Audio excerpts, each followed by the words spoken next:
باغ کا ایک پھول توڑ گئے، لے آیا ایسے باغ کا ایک پھول توڑ گئے، مہر و وفا خلوص کی خوشبو نچوڑ گئے، لے آیا ایسے باغ کا ایک پھول توڑ گئے، مہر و وفا خلوص کی خوشبو نچوڑ گئے، معیار عشق دیکھیے حضرت نظیم کا، دل فاطمہ کے دمی سے رشتہ جوڑ گئے، مصطفیٰ جیسا کوئی نہیں، مصطفیٰ جیسا کوئی نہیں۔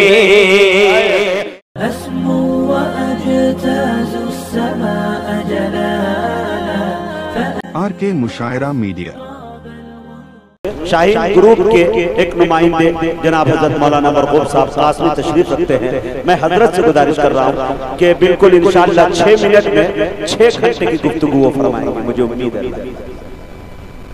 اسٹیج پر تشریف فرما علماء کرام، شعراء کرام اور سامعین باتمکین، پردہ نشین خواتین اسلام، مائیں اور بہنیں، میں سب سے پہلے آپ حضرات کی خدمت میں محبت و بھرا سلام کرتا ہوں۔ السلام علیکم ورحمۃ اللہ وبرکاتہ۔ مرغوب الرحمن طیب قاسمی میرا نام ہے، میرا تعلق غازی آباد دہلی سے ہے اور میری ذمہ داری مدرسہ پلس پروگرام میں پٹنہ زون میں ایز ایڈمنسٹریٹر ہے۔ پٹنہ زون میں 4 صوبے آتے ہیں جس میں بہار، جھارکھنڈ، اڑیسہ اور مغربی بنگال، ان 4 صوبوں میں مدرسہ پلس پروگرام کے 18 سینٹر ہیں، جہاں پر تقریباً ہر سینٹر میں 100 حفاظ کرام کو ہم رکھ کے ان کو 18 مہینے میں میٹرک کی تعلیم حاصل کرانے کی یہ مہم شروع کرنے جا رہے ہیں۔ مجھے یہ زون کا نقشہ سمجھانے کے بعد چند چیزیں ٹو دا پوائنٹ آپ کی خدمت میں پیش کرنی ہے۔ آپ حضرات بڑی توجہ اور غور سے اپنا قیمتی وقت اگر دے دیں تو انشاءاللہ فائدہ ہوگا۔ ہمارا مدرسہ پلس پروگرام رمضان المبارک سے قبل شاہین بیدر کے مین کیمپس میں حفظ القرآن پلس کے نام سے جانا جاتا تھا، جو تقریباً پچھلے 15 سالوں سے چل رہا ہے۔ بہت سارے لوگوں کے ذہن میں کنفیوژن ہے کہ مدرسہ پلس کیا ہے، حفظ القرآن پلس کیا ہے۔ حفظ القرآن پلس کو جو مرکزی کردار دیا گیا تو اس کا نام علماء کرام نے حفظ القرآن پلس کی بجائے مدرسہ پلس رکھا، کانسیپٹ ہو بہو وہی کا وہی ہے۔ دوسری بات، اس کا آغاز تقریباً 15 سال پہلے ہوا تھا اور اب اس کو آپ کہہ سکتے ہیں کہ نشأت ثانیہ، تجدید نو، یعنی اس کو ملک بھر میں پھیلایا جا رہا ہے۔ اس کے اہداف اور مقاصد کیا ہیں؟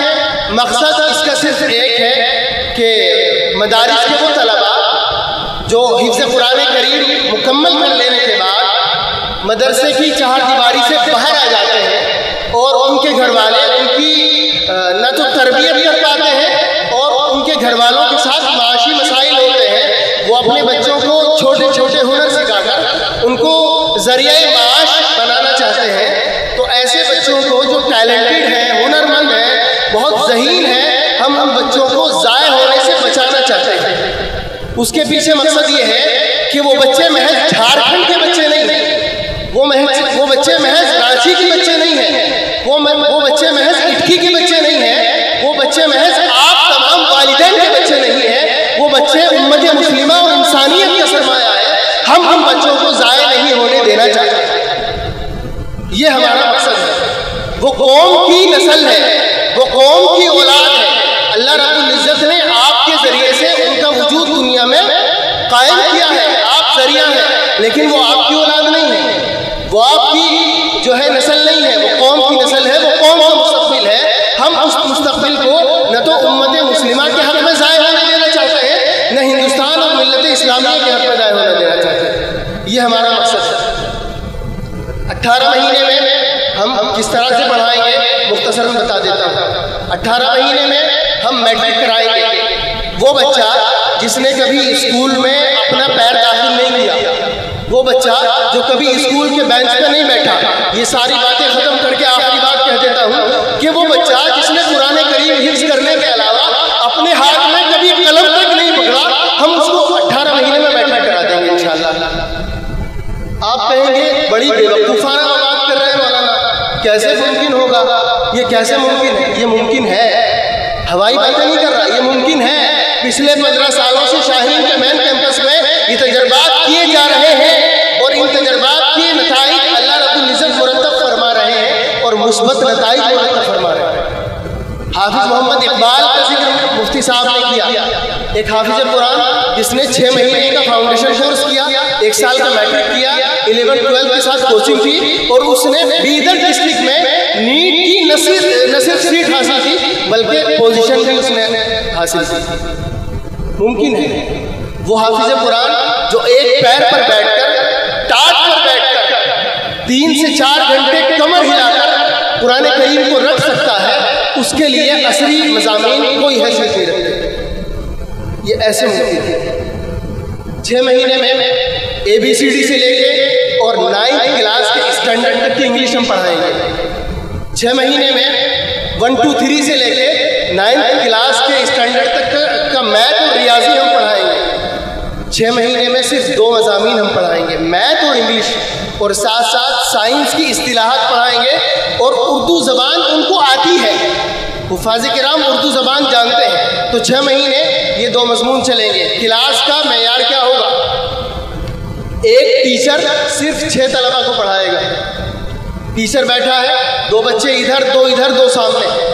جب 6 مہینے ایک ٹیچر 6 طلبہ پر روزانہ محنت کرے گا اور صرف 2 مضامین پہ محنت کرے گا اور ان بچوں پہ محنت کرے گا جو محنت سے نہیں ڈرتے ہیں، آپ سمجھ سکتے ہیں کہ ان کے سیکھنے کی رفتار کیا ہوگی۔ تو یہ طریقہ ہوگا، 6 مہینے میں ہم 9th کرا لیں گے ABCD سے لے کر، نرسری سے 9th 6 مہینے میں۔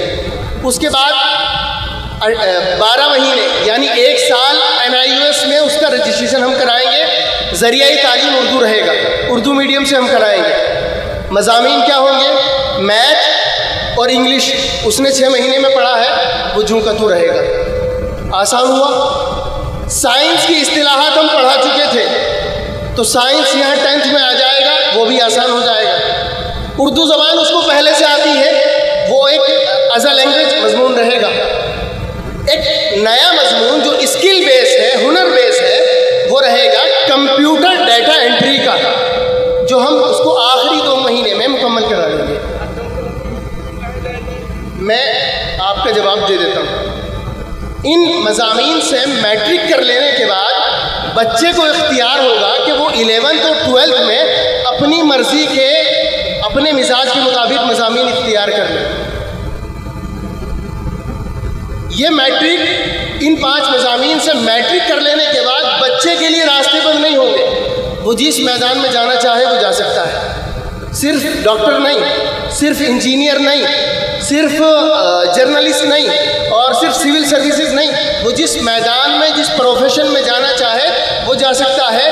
تخصیصی مضامین یعنی جو جن مضامین میں اس کو تخصیص کرنی ہے، اس کے پاس موقع رہے گا کہ 11th اور 12th میں ان مضامین کو وہ لے لے اور اپنی تعلیم جاری رکھے۔ یہ آپ کے سوال کا جواب میں نے دے دیا۔ یہ کمپیوٹر کا مضمون ہم نے اس لیے رکھا کہ ہر بچہ میڈیکل میں نہیں جائے گا، ہر بچہ انجینئر نہیں بنے گا۔ اس بچے کو اختیار ہے، اس بچے کو آزادی ہے کہ وہ جو چاہے کرے۔ وہ میٹرک کر لینے کے بعد اگر چھوڑتا ہے تو چھوڑ دے، 1 سال کا 2 سال کا کوئی اچھا سا ڈپلومہ کر لے، اس کا ذریعہ معاش اچھا ہو جائے گا۔ گھریلو حالات اگر اچھے نہیں ہیں، وہ اسکل بیس ڈپلومہ کر لے اور اپنا ذریعہ معاش جو ہے وہ کسب حلال کی کوشش کو کر لے۔ تو یہ ہمارا بنیادی میتھڈ رہے گا۔ بورڈ رہے گا NIUS، national institute of open schooling, جو CBSE کے بالکل برابر ہوتا ہے، کم نہیں ہوتا۔ یہ ہمارے ذہن میں ہے کہ اردو میڈیم سے جائے گا تو پریشانی ہوگی، میڈیم کوئی معنی نہیں رکھتا۔ ماہرین تعلیم کا یہ تجزیہ اور تبصرہ ہے کہ بچہ اپنی مادری زبان میں سب سے تیز سیکھتا ہے، اور اس لیے ہم لوگوں کے ذہن میں جو انگریزی میڈیم کا بھوت ہے، خدا کے لیے میں آپ سے گزارش کرتا ہوں اس کو نکال دیجئے۔ انگریزی صرف ایک زبان ہے، کوئی جو ہے اس سے کوئی انسان پروفیشنل نہیں بن جاتا، صرف ایک زبان ہے، اس کی ضرورت ہے، اس کی اہمیت ہے، لیکن صرف انگریزی میڈیم کا بچہ ترقی کرے گا یہ پاسبل نہیں۔ SP صاحب تشریف فرمائے، میٹرک اردو میڈیم سے کیا، میٹرک اردو میڈیم سے انہوں نے کیا، خود بتا کے گئے۔ تو میڈیم کوئی معنی نہیں رکھتا۔ اس کورس کی فیس اور اس کے کے تعلق سے ایک وضاحت. یہ ہمارا کورس 18 مہینے کا ہے. 18 مہینے بچے کو ادارے میں ہی مقیم رہنا ہے. ادارے کی ذمہ داری اس کی رہائشی سہولیات اور اس کے کھانے کی اور دیگر ضرورتوں کو پورا کرنے کی. ہندوستان بھر میں 60 سے زائد سینٹر ہیں.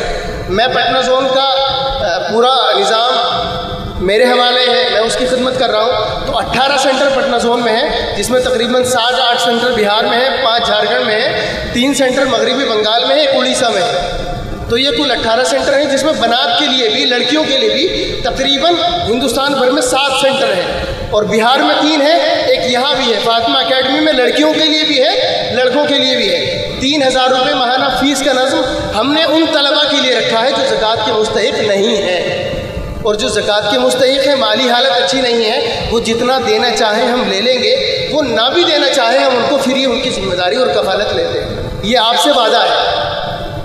مولوی ہوں اور عامتاً لوگوں کے ذہن میں بات ہوتی ہے کہ مولوی بغیر مانگے نہیں جاتا. میں آپ سے مانگ کے جاتا ہوں, آپ سے چندے کی درخواست کرتا ہوں, اور مالی چندہ نہیں, ہاتھ جڑوا لیجئے. جس طرح کی خوشامد آپ کروانا چاہتے ہیں کروا لیجئے, لیکن خدا کے لیے اپنی بچوں کے اور بچیوں کے مستقبل کا فیصلہ کر لیجئے.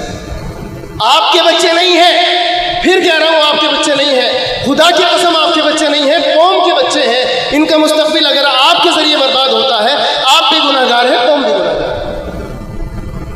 یہ جذباتی باتیں آپ کہہ سکتے ہیں, لیکن میرے دل کا درد ہے.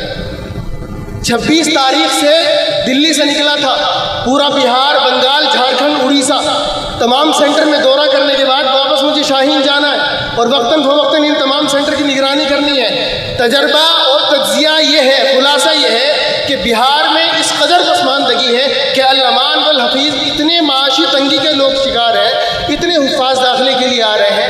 اللہ کی ذات سے امید ہے کہ مشن کامیاب ہوگا. اور آپ سے درخواست کرتا ہوں, ہم نے ایک کارنر باہر بنایا ہے انکوائری کا, آپ وہاں سے پمفلیٹ لیجئے, اپنے بچوں کا نام لکھوا کے چلے جائیے, ہم خود آپ کے بچے کو گھر لینے آ جائیں گے. خواتین کے جہاں خواتین کا انتظام ہے, ایک ہم نے کارنر وہاں بنایا ہے. ہماری جو معلمات ہیں, ہمارا جو اسٹاف ہے وہاں بھی بیٹھا ہے. خواتین سے گزارش ہے کہ اپنی بچیوں کا نام لکھوائیے. عمر 14 سے 18 سال, 20 سال تک کے بچوں کو ہم لیتے ہیں. آپ کے پاس اگر 1 روپیہ بھی نہیں ہے, خدا کی قسم کرائے کے پیسے بھی ہم دیں گے, لیکن پڑھا لیجئے بچوں کو, پڑھا لیجئے. یہ موقع ہے, اور میں نہیں سمجھتا کہ اس کے بعد اللہ کی طرف سے ہمیں اور موقع مل سکتا ہے. اللہ کرے کہ مل جائے. ہم نے بہت وقت ضائع کر لیا, اور میں نے بھی بہت سارا وقت آپ کا یہاں کھڑے کھڑے برباد کر دیا. آخر میں گزارش یہ کروں گا کہ فاطمہ اکیڈمی کو بھی سپورٹ کرنا ہے. یہ مولانا نسیم انور صاحب کا ادارہ نہیں ہے, یہاں کے منتظمین کا ادارہ نہیں ہے, یہ قوم کا ادارہ ہے, آپ کا ادارہ ہے. شاہین بھی آپ کا ادارہ ہے, تمام ادارے آپ کے ہیں, تمام بچے قوم کے ہیں. اداروں کو بھی بچانا ہے, قوم کی ترقی میں بھی کنٹریبیوٹ کرنا ہے. اس گزارش اور اس درخواست کے ساتھ آپ سے رخصت ہوتا ہوں کہ جتنے صاحب حیثیت اور صاحب استطاعت لوگ یہاں تشریف فرما ہیں, جن کو اللہ نے نوازا ہے, وہ اس پروگرام میں تعاون کیجئے, پیسہ مت دیجیے ہمیں. ایک یتیم بچے کی, ایک مستحق طالب علم کی ماہانہ خرچ کی یا سالانہ خرچ کی ذمہ داری لے لیجئے کہ ہم اس کا ماہانہ خرچ دیں گے, ہم اس کا سالانہ خرچ دیں گے. 5 بچوں کی, 10 بچوں کی, جتنوں کی ذمہ داری لینا ہو, آپ مجھ سے رابطہ کر لیجئے. ہم آپ کو ان بچوں کا اکاؤنٹ نمبر دے دیں گے, ہمیں پیسہ نہیں چاہیے, ان بچوں کے اکاؤنٹ میں ڈال دیجئے, ادارے کو دے دیجئے, ان بچوں کو پڑھا لیجئے. آپ اپنے بچوں کی تعلیم کا انتظام کر لیجئے, ان کا مستقبل بنا لیجئے, اور ان کے ایمان کے تحفظات کے سامان کو کر لیجئے. اس گزارش کے ساتھ میں آپ سے رخصت ہوتا ہوں. امید ہے کہ میں اپنی بے ترتیب سی اور ٹوٹی پھوٹی باتوں کے ذریعے اپنا پورا کانسیپٹ سمجھا سکا ہوں. وآخر دعوانا الحمدللہ رب العالمین. اب تو جاتے ہیں میں قد سمیر, پھر ملیں گے اگر خدا لایا. الامان والحفیظ. السلام علیکم ورحمۃ اللہ.